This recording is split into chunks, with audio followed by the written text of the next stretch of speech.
Ladies and gentlemen, again let me say welcome to our home, and thank you for taking the time to be here. I'm well aware that whether you're here in person or through the medium of motion picture, that for most of you, it's not easy to fit meetings of this kind into your schedules. But the fact that you are here indicates that you do have an interest in the subject, and that means there's a tremendous obligation on my part to develop that subject with the kind of usable information that will make it worth your while. So in order not to waste any of your time, let's dispense with the usual preliminaries and get right down to the business at hand. The title of this presentation is More Deadly Than War, but the subject matter itself is revolution.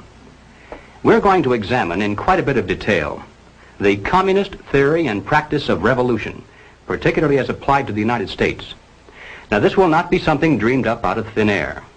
This will be the strategy as taught by them and advocated by them in their own manuals, in their textbooks, and in their schools. Now, the organization of this material will lead to three rather startling conclusions. The first is that the communist program for revolution in America is divided into two phases, violent and nonviolent. The second conclusion is that the strategy for violent revolution calls for chaos, anarchy, mass confusion and panic among the people, a crisis in government, and then, out of the vacuum, the sudden seizure of power by communist-led guerrilla bands. The third conclusion is that the nonviolent phase of revolution actually is more important to the communists and more potentially dangerous to us. Now, the strategy for this phase calls for the gradual transition of our government into a communist regime, done peacefully and legally, but under the banner of socialism. This, then, is the outline of the material that lies ahead. So, let's start right at the beginning with conclusion number one, which is that the communist program for revolution in America is divided into two phases, violent and nonviolent. Now, a good place to begin is with this communist booklet entitled On the Nature of Revolution, the Marxist Theory of Social Change. It was written by Herbert Aptheker, one of the leading theoreticians of the Communist Party in this country.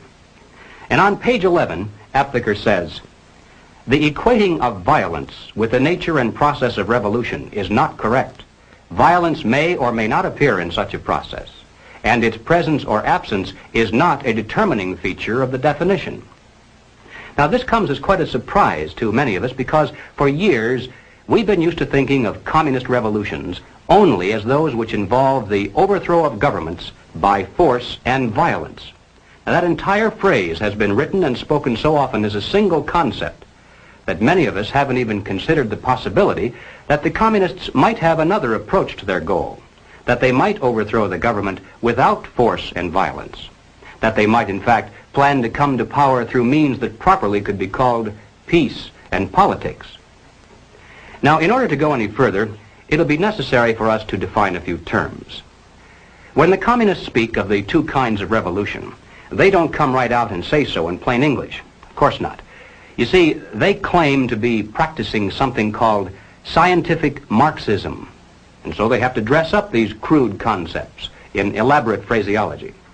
For instance, when the communists speak of violent revolution, they describe it as a war of national liberation. Now, the so-called theory behind this is that the people of the country marked for takeover supposedly are an oppressed people. They're dominated by an imperialistic foreign power that has colonized them and exploited them.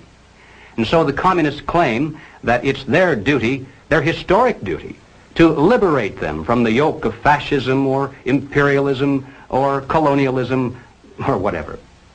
Now, naturally, the communist orientation of the movement is played down. They prefer to identify themselves usually as a People's Army of Liberation or a National Liberation Front. Of course, this is the kind of guerrilla warfare we've seen used in China, Algeria, Cuba, South Vietnam, and many other places around the world. But there are other phrases also used to describe the same process. Occasionally, they'll refer to this violent type of revolution as an anti-imperialist war or an anti-colonialist war. but they all equal the same thing.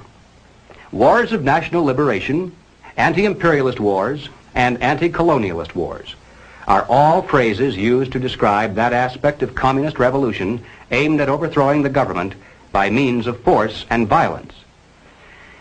To describe their nonviolent revolution, the communists most often use the term proletarian revolution, but they also refer to it as the socialist revolution and sometimes as the anti-monopoly struggle. But here again, they all add up to the same thing. The proletarian revolution, the socialist revolution, and the anti-monopoly struggle are all merely different ways in which the communists describe their strategy for overthrowing the government through non-violent means. Well, all right, having defined some of the key phrases, we can return now to the communist literature and be able to understand what they mean when they use these words. Now, in 1960, the representatives from communist parties all over the world gathered in Moscow and issued a joint declaration which included this statement: "Our time, whose main content is the transition of capitalism to socialism, is a time of socialist revolutions and national liberation revolutions." In other words, simply stated, we're living in an era of two kinds of revolution, one violent and the other nonviolent. Now, here's a document published by the Communist Party in this country in 1968. It's entitled "The New Program of the Communist Party USA, a Second Draft." And on this subject, here's what it says. "Contemporary revolutions bear two distinctive marks. They are socialist, they are anti-imperialist. More than 1 billion human beings are now embarked on socialist revolution. A larger number is in varying stages of revolution for national liberation." Well, in order to relate this general concept of two kinds of revolution to the specific application here in the United States, it'll be necessary for us to examine rather closely the communist position on what they describe as the Negro question. Now, basically summarized, the communist position on the Negro question is as follows. As early as 1928, the communists declared that the racial differences among our people constituted the weakest and most vulnerable point in our social fabric. By constantly probing and straining at this one spot, they calculated that eventually the cloth could be torn apart and that Americans could be divided, weakened, and perhaps even set against each other in open combat.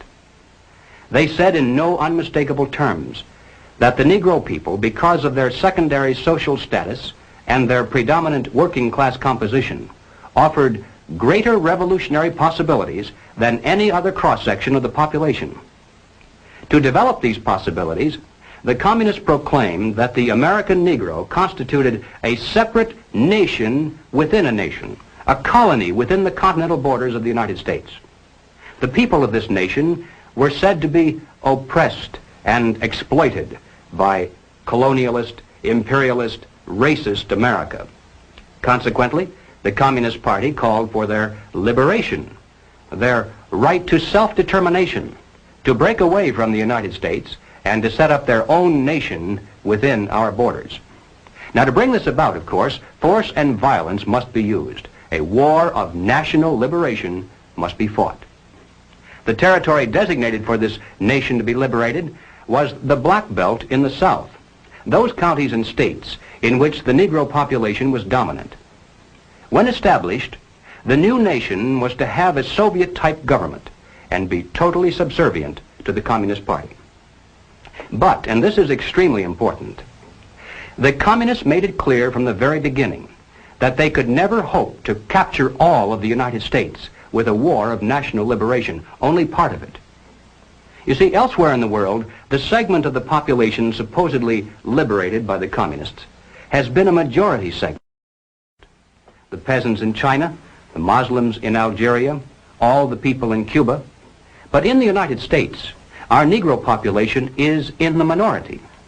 And even if the communists should be successful in creating similar liberation movements among other segments of our people, as they're trying to do, for instance, among Mexican Americans, Puerto Ricans, and even American Indians, Even if they should succeed and then amalgamate all of these together into one large liberation movement, it still adds up to a minority of the total population. And the communists are not stupid. They realize that revolution of force and violence dependent upon a minority is doomed to ultimate failure except in those areas where they actually do constitute a majority. But they aren't going to settle for just part of the United States. They want all of it. And so they made it clear long ago that their violent war of national liberation must be secondary to the nonviolent proletarian revolution. To take the United States, all of the United States, it'll be necessary, they say, to involve white people as well as black, to create a broad coalition, a revolutionary link between the civil rights movement, organized labor, peace groups, student dissidents, and in general, to escalate the revolution in America from race war to class war. Now this, in a nutshell, is the communist position on the Negro question. Let's turn now to the record and see how the communists themselves explain it. Now, this communist booklet, entitled American Negro Problems, was published in 1928. It was written by John Pepper, alias Joseph Pogany. Now, Pogany was sent to this country as the personal envoy of Joseph Stalin, and his specific mission was to bring the American Communist Party into line with the policies and directives from Moscow, particularly with regard to the Negro question. And here is what Pogany said. The Communist Party of America, in its fight against imperialism, must recognize clearly the tremendous revolutionary possibilities of the liberation movement of the Negro people. It is the basic duty of the Communist Party to develop all revolutionary possibilities of the Negro race. The Black Belt in the South constitutes virtually a colony within the body of the United States of America. Self-determination means the right to establish their own state, to erect their own government if they choose to do so.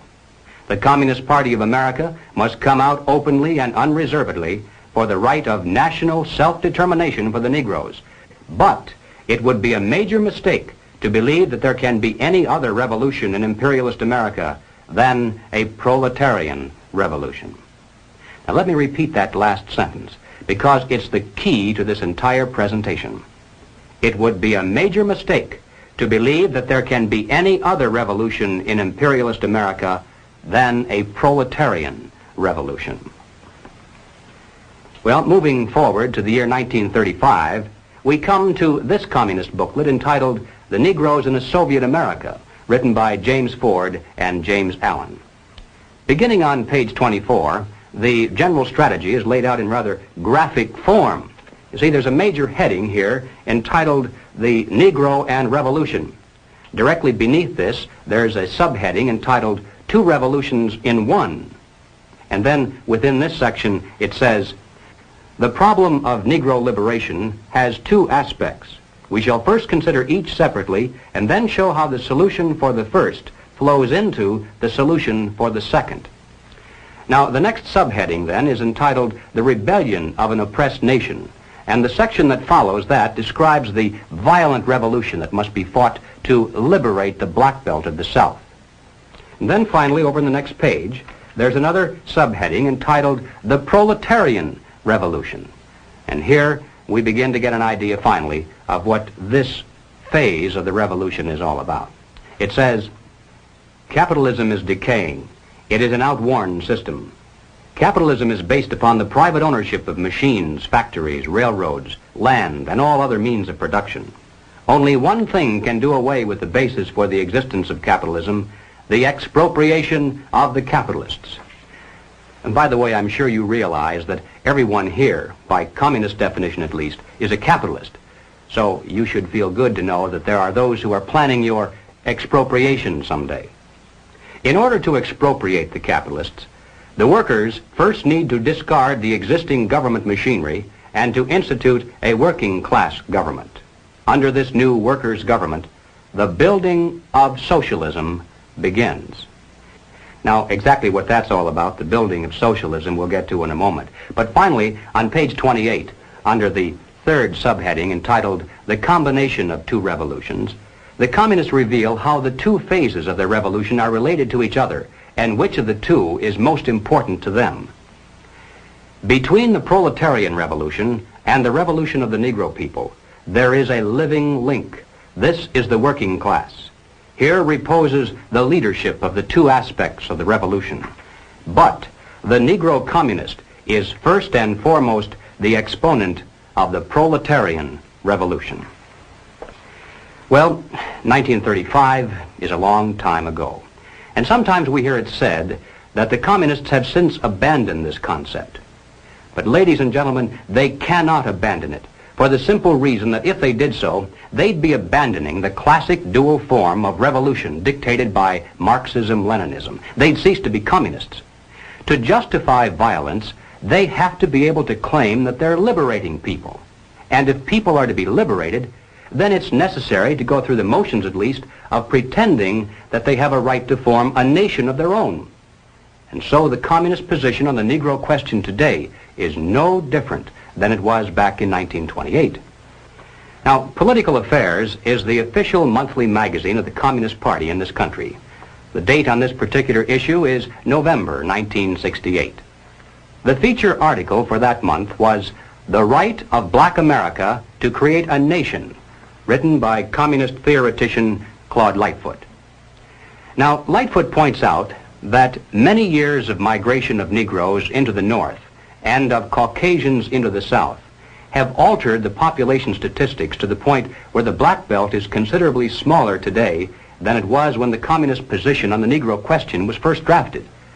Therefore, he says, the concept of a Negro nation must not necessarily be restricted to just one large territory in the South, but must be expanded now to include the so-called ghetto areas in the North. So having updated the basic strategy to reflect present realities, he then repeats the same old communist line. On page 9, he says, "We should call for a plebiscite of all black Americans on whether they want to remain in the general Commonwealth or to establish another nation within the continental United States. Thus, the slogan of self-determination today means the struggle for the right of black America to form a nation if it elects to do so." Now, in passing, ladies and gentlemen, you may have wondered why the Communist Party has been a staunch supporter of the drive to place a black studies curriculum into our high schools and colleges. Well, the reason becomes obvious the minute you take a look at the textbooks and the study guides. The net effect of these courses on the students who enroll is to create a consciousness of nation. By stressing the historical and cultural differences between our black and white citizens instead of the similarities, the predictable impact upon the student is such that he'll view the communist call for a separate nation with far more acceptance than his parents did.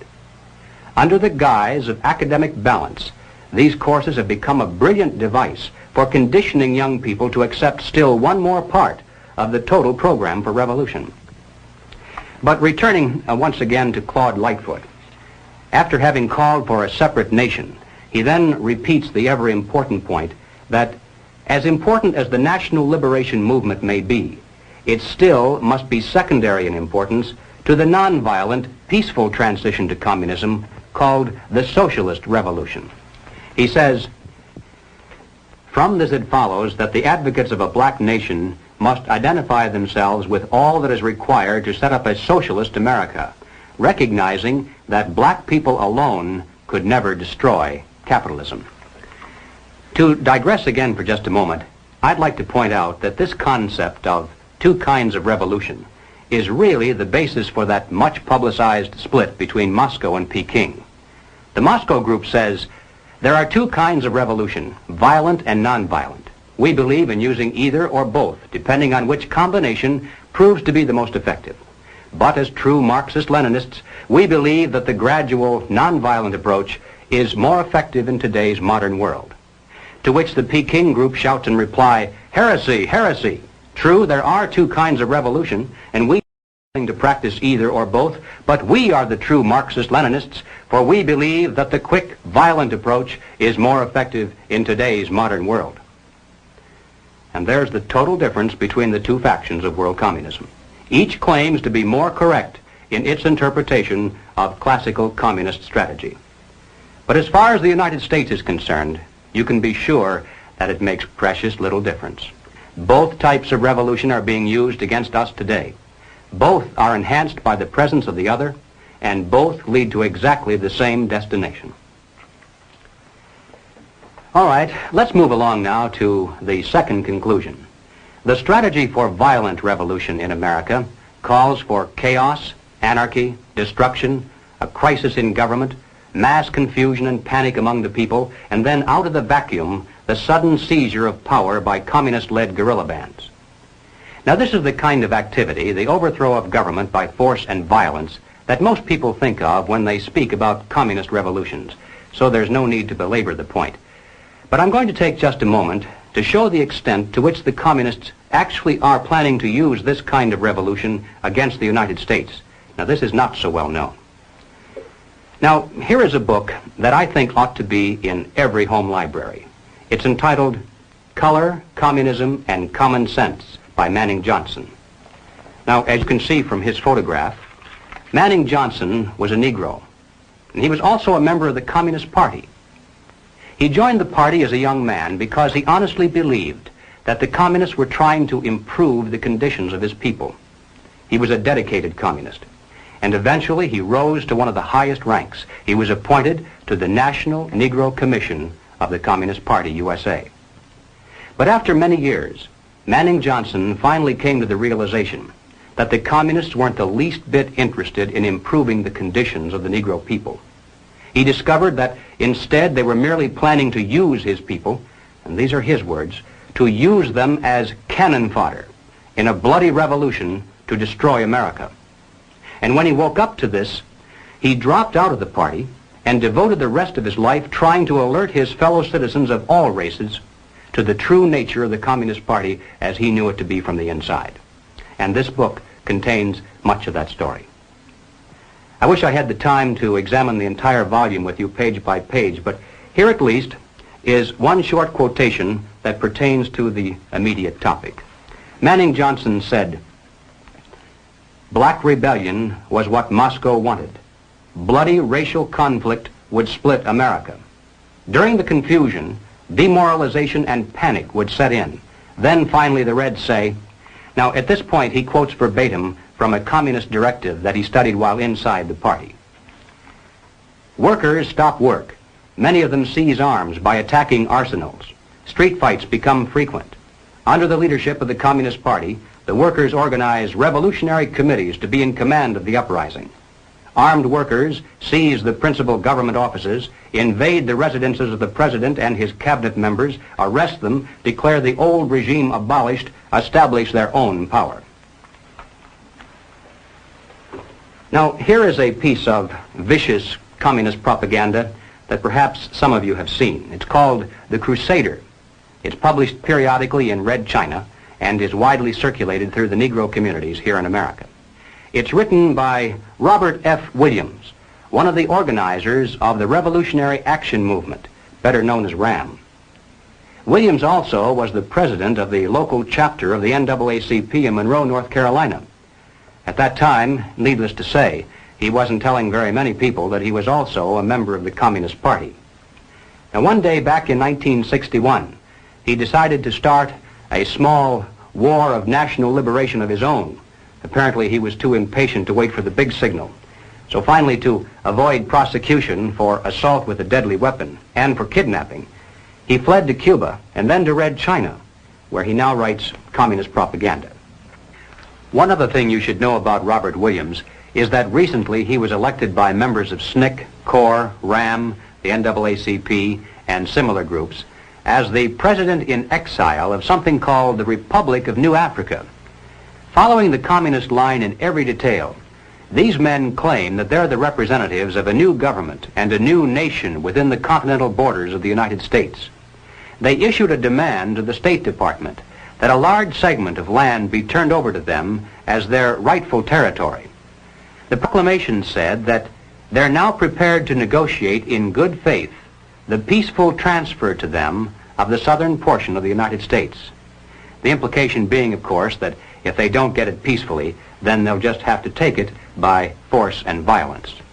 Already, the Republic of New Africa has established a central headquarters in Mississippi, and its leaders in the North are actively recruiting a Black Panther guerrilla force and what they call a Revolutionary Freedom Corps, the RFC, from among black militant students to act as organizers and to set up local provisional governments, as they call them, in the so-called ghetto areas.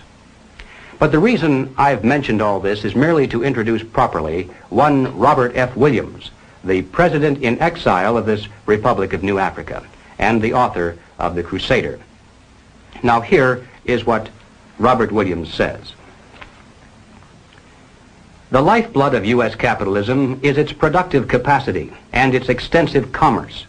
If these two factors were to become paralyzed and rendered sterile, the orderly function of the government establishment would degenerate into a state of chaos, and the superstructure of the system would collapse. The more automated a society is, the more vulnerable it is to forces of calamity. What would highly mechanized America be without electrical power? What would it be without modern transportation? What would it be without its industrial capacity? And then, having asked these questions, Robert Williams proceeds to explain in minute detail exactly how to manufacture the devices that can be used by a mere handful of people to ensure that highly automated America will lose its electrical power, its modern transportation, and its industrial capacity. I can assure you, ladies and gentlemen, that less than a dozen people, if they know what they're doing, can reduce any of our major cities into a helpless, seething mass of confusion, panic, and death. Just one person can poison the city's entire water supply, or destroy the main aqueduct, or blow up the principal pumping stations. And where would people in Los Angeles, for instance, get a drink of water if it didn't come out of a pipe? And how long can a human being survive without water? 4 or 5 days, perhaps?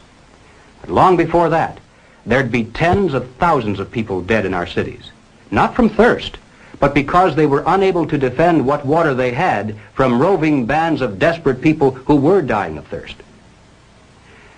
And that's thinking only of the loss of water. In your mind's eye, compound that with no food, no electricity, no way to dispose of sewage, no police protection, no water pressure to fight fires, no radio or TV, no telephone, no buses, no gasoline for your car, no way to escape, no place to go if you could. And don't think for a minute that the countryside would be immune from disaster either. In this issue of The Crusader, the communists call not only for extensive chaos within the cities, but for putting to the torch every village, every forest, every field, and every barn.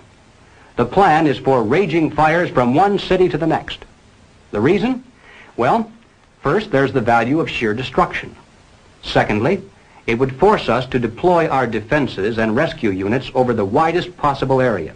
The communists point out that as long as our police and National Guard remain concentrated, they're invincible. But if they can be forced to spread out over the entire city and into the countryside as well, then they can be picked off from ambush one by one. And the third value of massive fire to the communists is psychological. The average American, they say, soft and decadent, when he sees billows of black smoke rising from one horizon to the other, when at night the only light he has to see by is the flickering red from flames leaping into the sky, he'll become paralyzed with fear and panic. He'll run away and hide and do nothing to interfere with the guerrilla bands as they strike at the community's power centers. The Crusader explains how to set up sniper units in crowded metropolitan areas, how to manufacture jumbo Molotov cocktails, the gallon jug size, and how to mix the gasoline with certain ingredients to make it burn like napalm, how to pour gasoline into utility manholes in the streets to set fire to the main telephone cables, how to put sulfur tips from matches into air conditioning units and blow up large buildings, how to ignite gas mains and oil storage tanks. It explains how radio-controlled model airplanes can be used to fly explosive heavily guarded fences into gasoline storage areas or munition stockpiles. It even calls for infiltration into the National Guard units, revolutionaries posing as non-militants for the purpose of getting free military training and for gaining access to critical military supplies and heavy weapons. And then, finally, Robert Williams says this: any all-out minority revolution must create a state of crisis wherein almost all of the male population would be forced to remain in their homes to protect their property and families. The middle class is very large, but it is not accustomed to deprivation and terror. Because of its affluence, it has waxed soft. It has no stomach for massive fire, blood, and violence. The motive force behind its life drive is its endless pursuit of prestige, conspicuous consumption, and sensual pleasure. A few years of violent, sporadic, and highly destructive uprisings will set the stage for the grand finale. After the stage is properly set through protracted struggle, America could be brought to her knees in 90 days of highly organized, fierce fighting, sabotage, and massive firestorm. Now, ladies and gentlemen, no evaluation would be complete if we failed to note that the communist blueprint calls also for white retaliation and violence in the black communities. It's a very important objective for the Communist Party.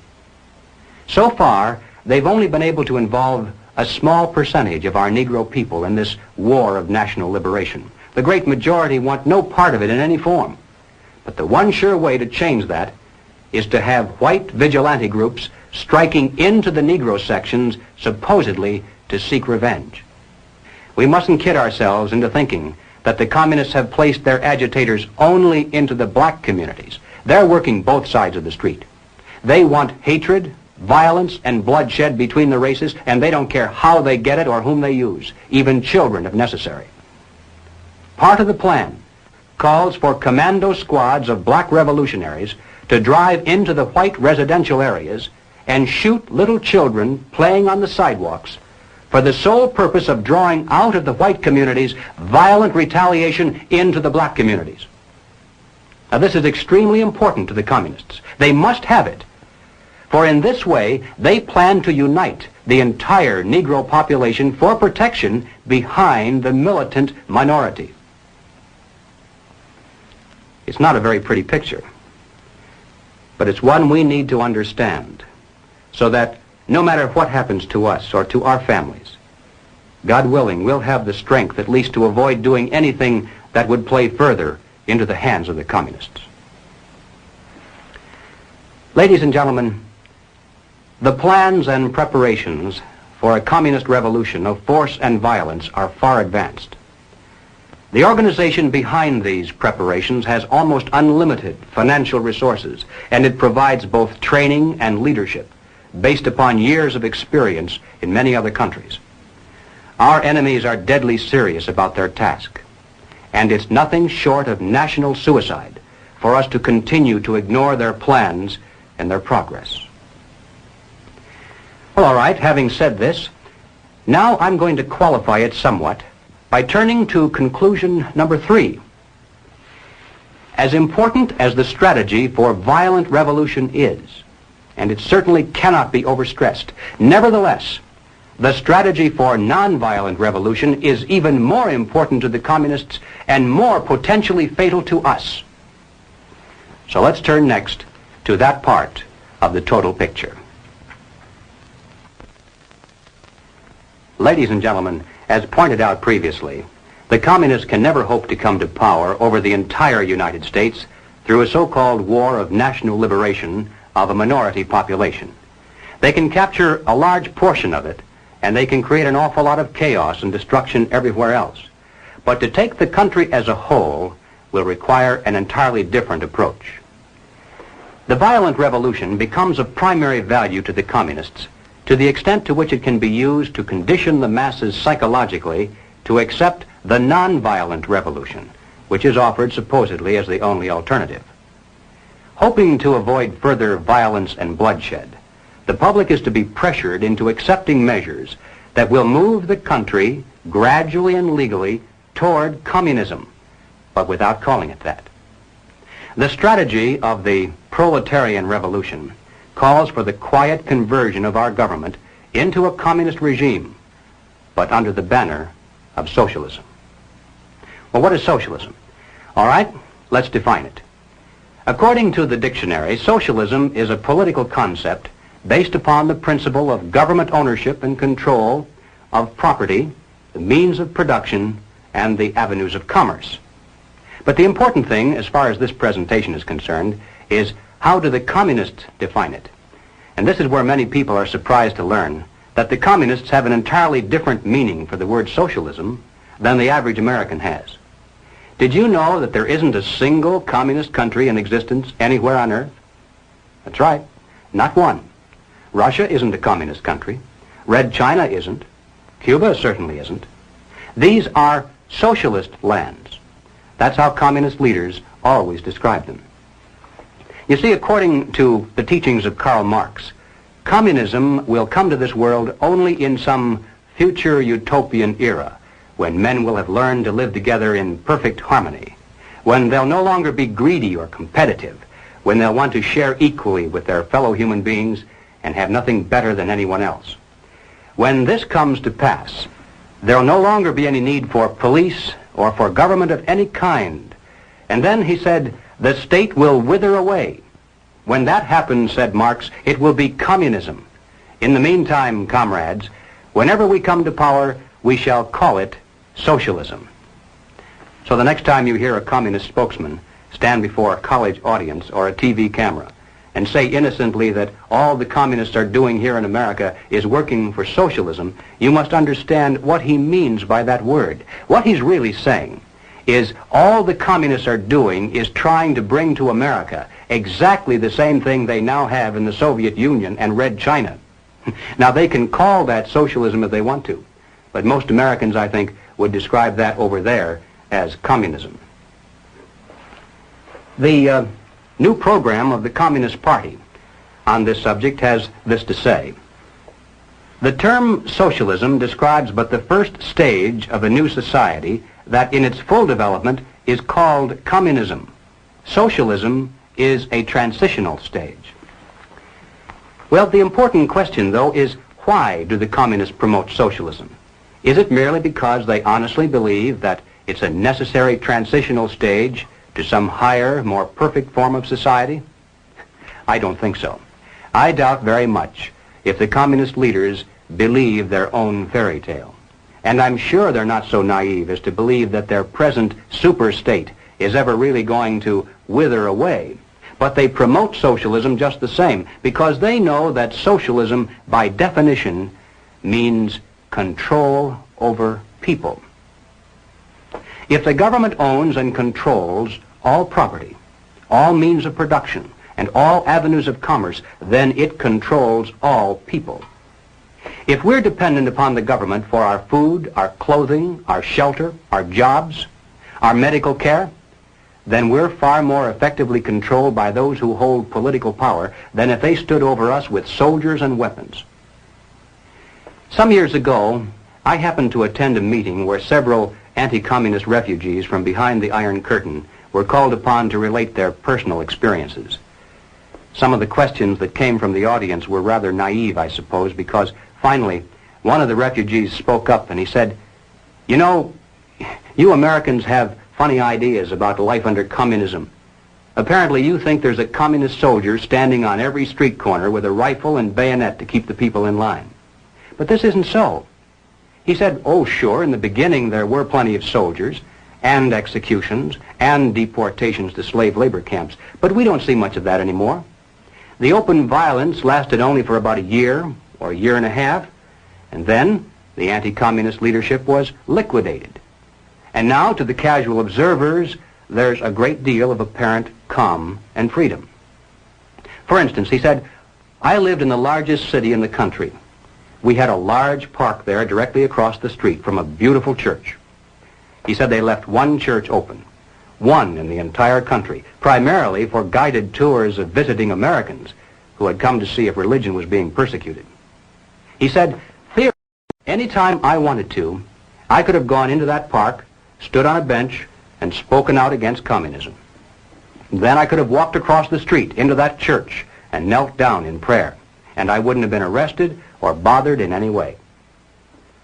But you can be sure I did not do these things, because if I had, the very next day, the wheels of the bureaucracy would have begun to turn, and I would have been informed that my quota of food stamps had been cut, that my allotment for clothing and shoes had been reduced, that my allocation for living quarters had been downgraded, and finally, that my job assignment had been changed from the kind of work for which I'd been trained to menial labor at lower pay. So none of us did any of those things that we were theoretically entitled to do because of the tremendous power that the Communist Party had over our economic existence. And then he said something that I'll never forget. He hesitated for a moment, and weighing his words very carefully so as not to hurt our feelings, he said, "You know, I came to America expecting to find a nation of free men. But instead, I find exactly the same thing. Everywhere I look, I see men and women who know that communists are making headway in this country. They know that something must be done and that someone must stand up to them. But they themselves do nothing. They remain silent because they're afraid that if they speak out or take a stand publicly, it'll be bad for business. They may lose a client. They may even lose their jobs. Or perhaps they're receiving a regular government check and already are too dependent upon some of the very people and programs they know they should oppose." And then he said, "These men voluntarily have gone behind the Iron Curtain. They're already taken over by the communists. The only difference is that for the present at least, they can still get out any time they really want to, and we could not." I think there's a great lesson to be learned from that because it's true, isn't it? There are many men who are physically brave beyond any question when it comes to standing up against a tyranny that threatens with armies. Some of them carry the actual scars of battle to prove it. But when it comes to this new kind of war, they're lost to the fight. When there is no battlefield, when the weapons are not rifles or bombs but economic pressures, then who is your enemy? How do you fight? Where do you begin? It's precisely for these reasons that any modern dictatorship must have control over the economic sphere of all human activity. This was true of Nazism, it was true of fascism, it's true of communism, and it's also true of socialism. Regardless of what name we give it, total government control is by definition totalitarianism. That's what the word means. Now, Leon Trotsky, as you recall, was one of the original Bolsheviks who led the communist revolution in Russia. In 1937, Trotsky wrote a book entitled "The Revolution Betrayed." And in this book, here's what he said. "The basis of bureaucratic rule is the poverty of society in objects of consumption. When there is enough goods in a store, the purchasers can come whenever they want to. When there is little goods, the purchasers are compelled to stand in line. When the lines are very long, it's necessary to appoint a policeman to keep order. Such is the starting point of the power of the Soviet bureaucracy. It knows who is to get something and who has to wait." And ladies and gentlemen, there's no better description than that of why the communists work to promote socialism. No matter whose definition you use, under socialism, those who run the government, and the communists are confident that in America they eventually will be the ones who do so, those who run the government will know who is to get something and who has to wait, and that represents control over human beings.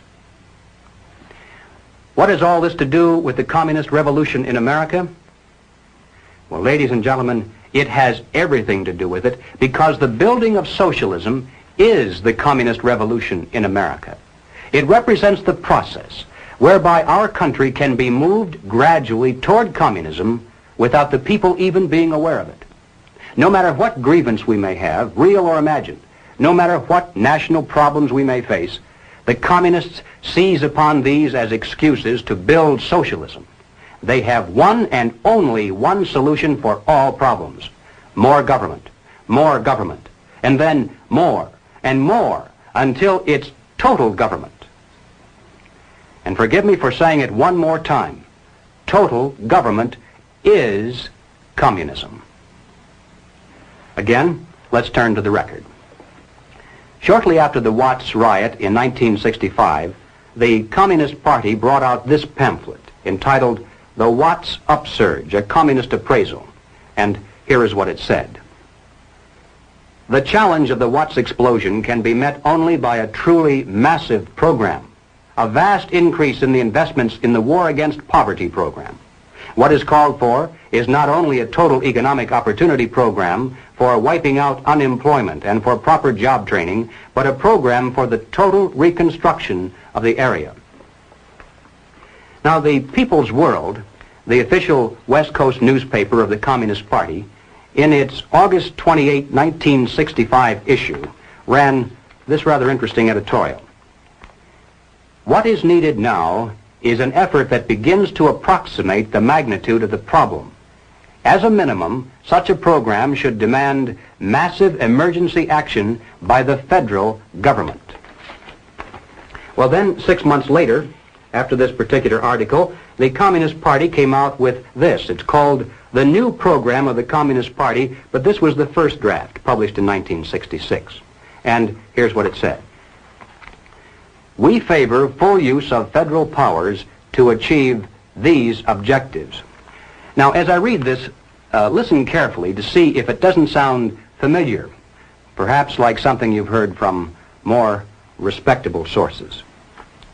Government assumption of responsibility for assuring a guaranteed annual wage.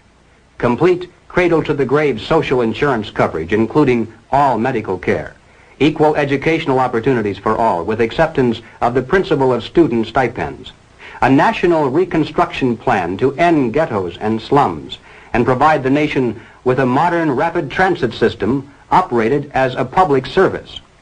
And passage of a National Youth Act that will ensure education, vocational training, and employment at decent wages for the younger generation. Does that sound familiar? Well, ladies and gentlemen, if it reminds you somewhat of the Great Society, it's because it is the Great Society, lock, stock, and barrel. Gus Hall, head of the Communist Party, explained it this way. This is the January 24th, 1965 issue of The Worker, and Gus Hall said, "The communist attitude toward the Great Society can be summarized in an old saying that two men sleeping in the same bed can have different dreams. We communists support every measure of the Great Society concept because we dream of socialism." And when you recall what Gus Hall means when he says socialism, then you realize that the communists support the welfare programs of the Great Society, the New Deal, the New Frontier, or whatever they decide to call it in the future, because they dream of bringing communism to America through these programs. The next question of importance is, how do the communists promote socialism? Certainly it takes far more than a mere declaration of intent, more than writing a few books. How can they bring it off, especially when there are so few of them? How can they manipulate the vast majority into accepting socialism when they really don't want it? Well, here again we find that they have a plan. The strategy is precise and well tested. It's called revolutionary parliamentarianism. Now, the general strategy employed is a political pincers movement, and these are the terms the communists use to describe it. A pincers movement applying political pressure from above and from below.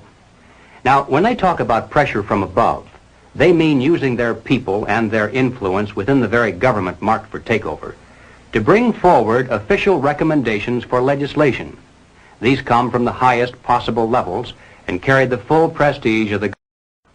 The recommendations, of course, are offered supposedly as solutions to national problems, but when passed into law, their only real effect is to vastly increase the power of government and to move the country that much closer toward the ultimate goal. The pressure from below, then, involves using their influence over the various mass membership organizations of the country to create the appearance of great popular support for these recommendations. Of course, the members of those organizations must never suspect that they're being used to promote the communist program. Now, the silent majority, the average person with no particular axe to grind, is caught right in the middle. He looks above and sees highly respected spokesmen for government calling for socialist legislation. He looks below and sees mobs of demonstrators shouting for the same thing. He says to himself, has everyone gone crazy, or is it me? Now, he's still in the majority, of course, but he doesn't know it. He thinks he's helplessly outnumbered, and he bows to what he thinks is the democratic will of the majority.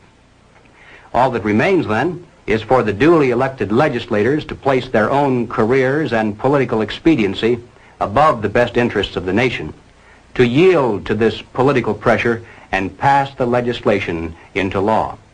Then the whole process starts all over again with new recommendations from above, new demands from below, and finally new capitulation in the halls of Congress.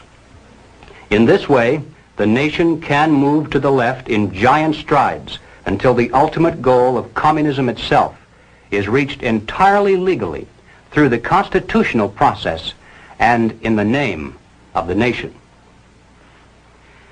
Now, this government pamphlet entitled "The New Role of National Legislative Bodies in the Communist Conspiracy" is a reprint of 2 chapters taken from a communist textbook used in Czechoslovakia.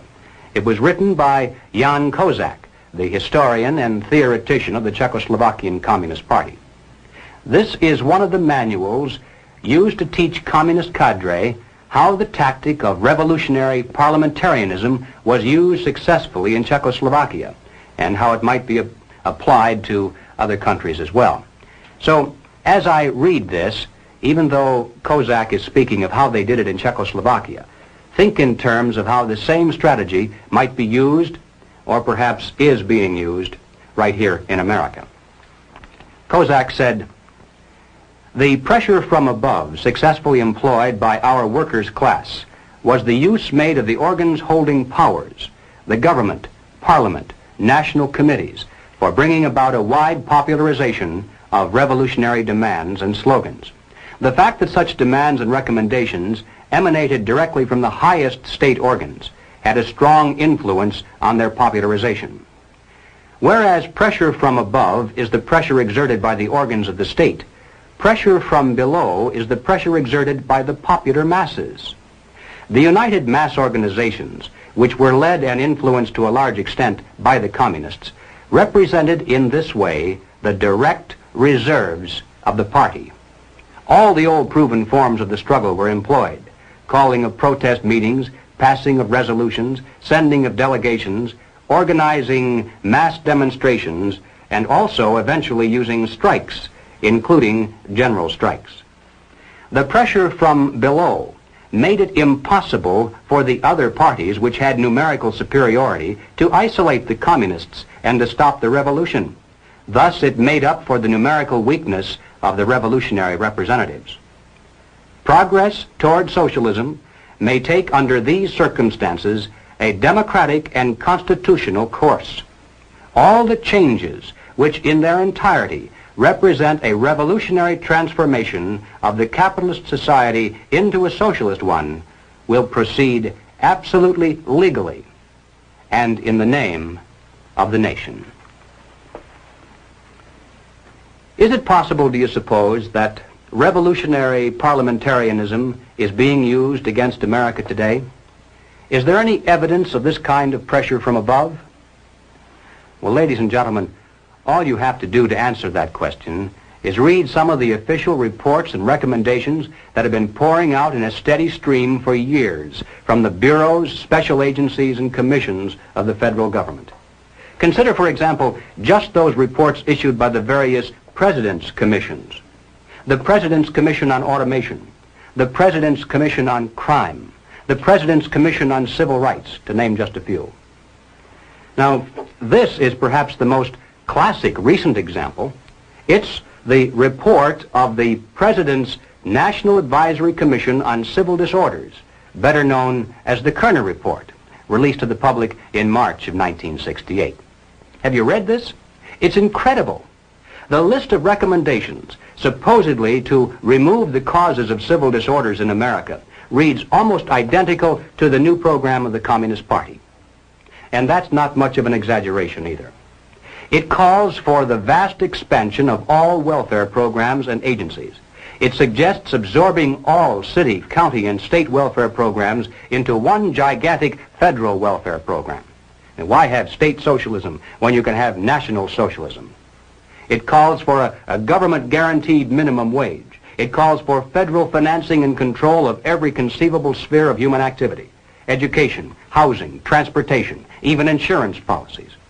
It calls for strict gun control laws and even recommends the creation of a national police force. Well, naturally, it doesn't call it that by name. It refers to it as the National Law Enforcement Center. But there's no doubt as to what its ultimate form will be, especially since it's to operate in conjunction with the Defense Department. But the most incredible thing about this report, I think, is not the list of recommendations. That's almost expected from groups of this kind nowadays. The real shocker lies in its findings, the discoveries it made. Here was a body of men, highly respected, with the prestige and financial resources of the federal government at their disposal. Their task was to uncover all of the causes of civil disorders in our land, and to do so impartially with favor or malice to no one, let the chips fall where they may. Now, would you suppose that the Communist Party played some tiny, microscopic role in the riots, the campus disorders, the assaults against police? Well, you're mistaken. Just because the leaders of these revolutionary movements carry the Viet Cong flag, pay homage to Che Guevara, travel frequently to Moscow and Peking, preach against capitalism, promote the building of socialism, follow the communist line without deviation, and move in perfect unison in every major city, that doesn't prove anything. According to the Kerner Report, the communists are playing absolutely no role at all in civil disorders. Look it up in the index. Here's a book with over 600 pages of fine print dealing with all of the causes of civil turmoil. And the words communism or communist aren't found even once. Not even to say that they looked into it and found it not to be an important factor, which is the expected cliche today. Apparently, the internal threat of communism is no longer even worth looking into. But what about the other half of the pincers? Is there any evidence of pressure from below? Well, consider the nature of such things as the mass action tactics of the Selma March of 1965, the various peace marches and civil rights marches held in almost every major city in the intervening years, the Poor People's Campaign and Resurrection City. What are these? Do they truly represent an expression of the majority of Americans, or are they merely well-organized pressure groups putting on an impressive show to create the illusion of vast popular support? And what effect does this have on Congress? Every time there's a new show of strength, doesn't Congress buckle under the political pressure and pass into law the recommendations previously made by some commission or agency of the federal government? And hasn't the silent majority been caught between these pincers? And hasn't the country been taking giant strides to the left through our constitutional process and in the name of the nation? The entire process was best described, I think, by Martin Luther King. He wrote an article for Saturday Review, which appeared in the April 3rd, 1965 issue. And here is how he described it. The goal of the demonstrations in Selma, as elsewhere, is to dramatize the existence of injustice and to bring about the presence of justice by means of non-violence. Long years of experience indicate to us that Negroes can achieve this goal when four things occur. 1. Nonviolent demonstrators go into the streets to exercise their constitutional rights. 2. Racists resist by unleashing violence against them. 3. Americans of conscience, in the name of decency, demand federal intervention and legislation. And 4, the administration under mass pressure initiates measures of immediate intervention and remedial legislation. And that, ladies and gentlemen, is a perfect description of how pressure from below is being used in America today to further the nonviolent proletarian revolution. You know, it always bothers me when I have to agree with the communists. It doesn't happen very often, but every once in a while I'll read something in the communist press that is 100% correct. It comes out in their favor even without their having to lie about it. And here's an example.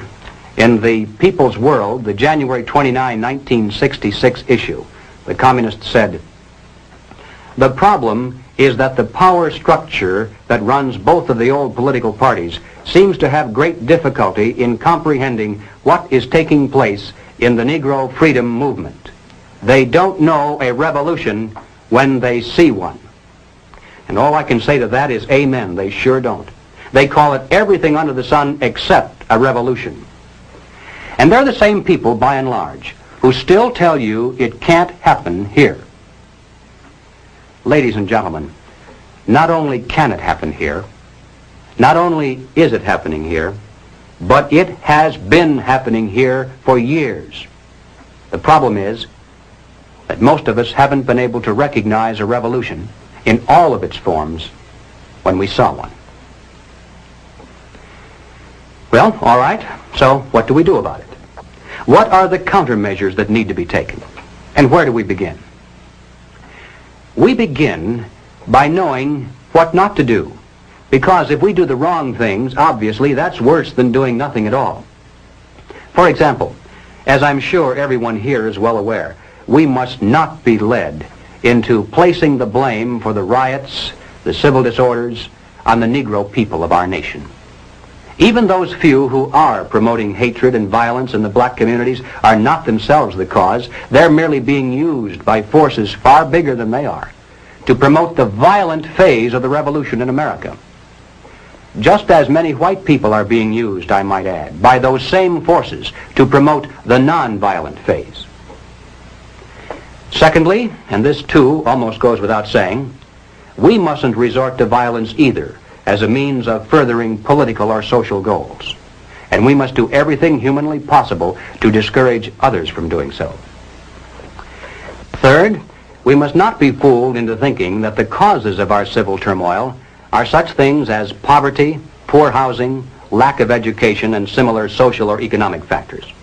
As a matter of fact, most of today's self-styled revolutionaries, black and white, come from good homes, could earn better than average incomes if they wanted to work. And in fact, they're products of some of the finest institutions of higher learning. We shouldn't be indifferent to the social and economic conditions of those in need, and we should do all we can within the concepts of economic and political freedom to improve those conditions. But let's not kid ourselves into thinking that these are the causes of our national problems today. Fourth, we must not look to the expansion of government and government programs as the solution.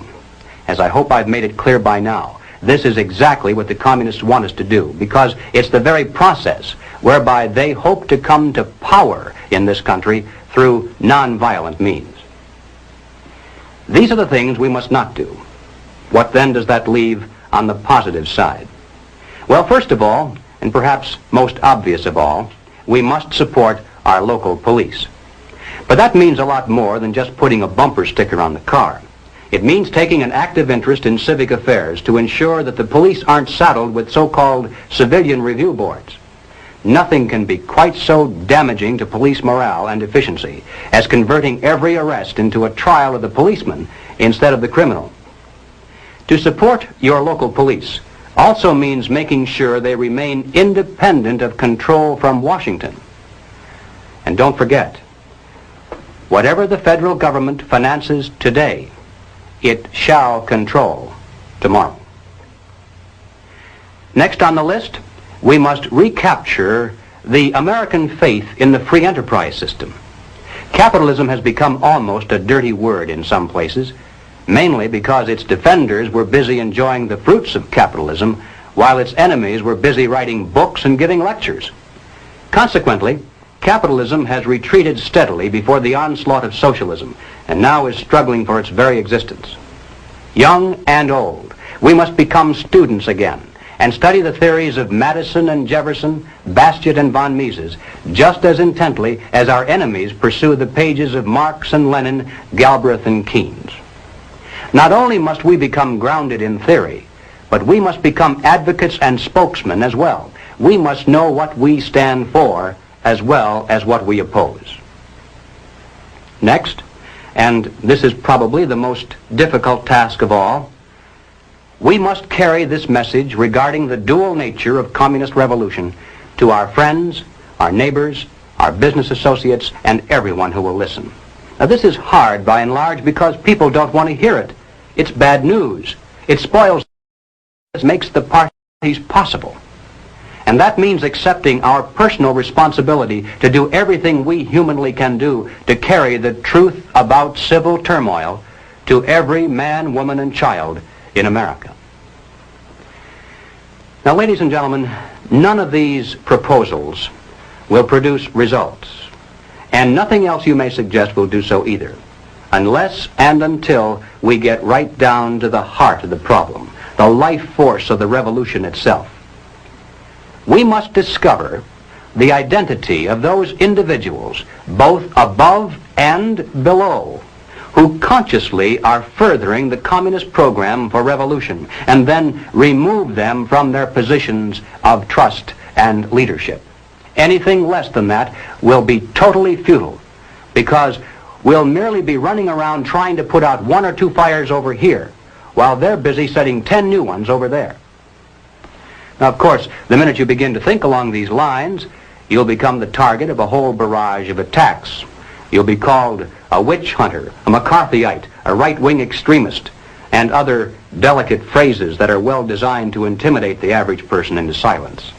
If that doesn't work, then you'll be called a fascist, or at least a dictator, because supposedly you want to deny basic constitutional freedoms to a small group of Americans just because they happen to hold political views that are different from yours. How many times have you heard that? And you know, at first it sounds almost convincing. But the argument is a trap.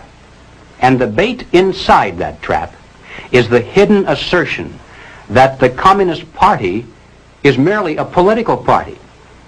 Now, if it were a political party and that's all, then of course we would have to grant them all the same constitutional rights and immunities as other loyal American citizens.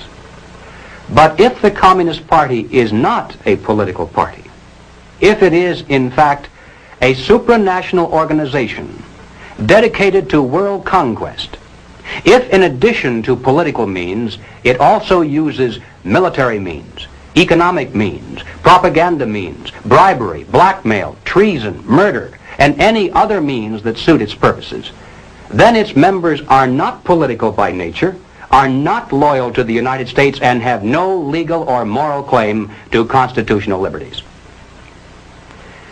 There's no such thing as absolute freedom. For every liberty, an equal and opposite restraint is required.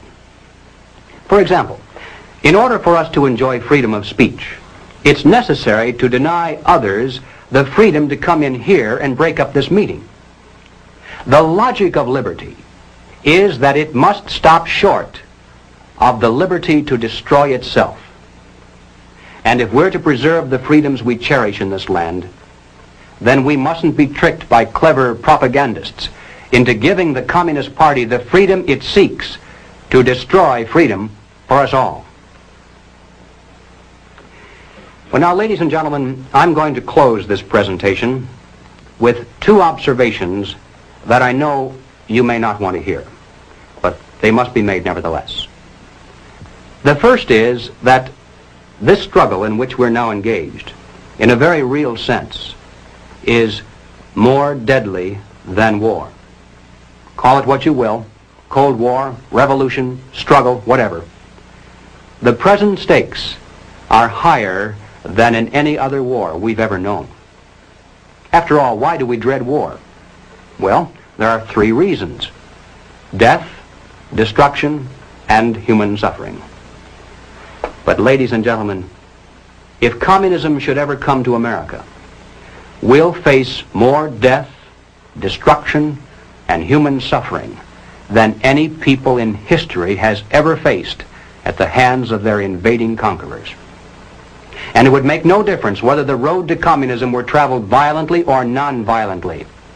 The so-called expropriation of the capitalists that would lie at the end of that road would constitute one of the greatest bloodbaths of history. Now, the second observation is related to the first. It is simply that we have now passed the point of painless solutions and parlor patriotism. There was a time, and not too long ago, I think, when we could have pulled ourselves out of this without too great a sacrifice on the part of anyone. All that would have been necessary would have been for us to take an interest in the domestic affairs of our nation and to insist that our elected representatives merely enforce the laws that were then on the books to protect us from internal subversion and to keep the enemy outside the gates. But we didn't. Instead, we slept. And one by one, those laws were stricken down by the Supreme Court. Congress failed to repair the damage, and our defenses are no more. Now the enemy is inside our gates. He is on our streets. He is in our halls of Parliament. And now there is hell to pay. Our enemy is not going to leave quietly just because we suddenly discover him and ask him to go. Hardly. The nature of tyranny is such that, like the barb on an arrow, it goes in easily. But the price of pulling it out is a piece of flesh. Now let me be more specific. Before we finally win this battle, and I should hasten to say that there's no doubt in my mind that we're going to win. I'm increasingly convinced of this. But before we finally do see victory, it's now inevitable that some of us, even in this room, will lose our lives in the communist revolution that already is raging around us. I can't tell you who it's going to be, of course. But I can tell you that it'll make no practical difference whether we're resisting at the time or whether we're merely trying to hide. Most of the casualties will occur because people just happen to be in the wrong place at the wrong time. Now, I mention this not to suggest that we all grab our guns and groceries and head to the hills. In many ways, this too would be playing right into the hands of the communists. No, I mention it for only one reason, and that is to stress the seriousness of the challenge that now confronts this nation. It's literally a question of life and death for all of us. And it's about time the American people began to face up to that fact and to act accordingly. I have no idea of what each of you is going to do in the critical days that lie ahead. It may be much, it may be little, it may be nothing at all. I don't know. Only you can answer that question. But ladies and gentlemen, whatever it is you decide to do for your country, do it soon. Do it now. Every minute that you delay further will add dearly to the price of ultimate victory. Thank you.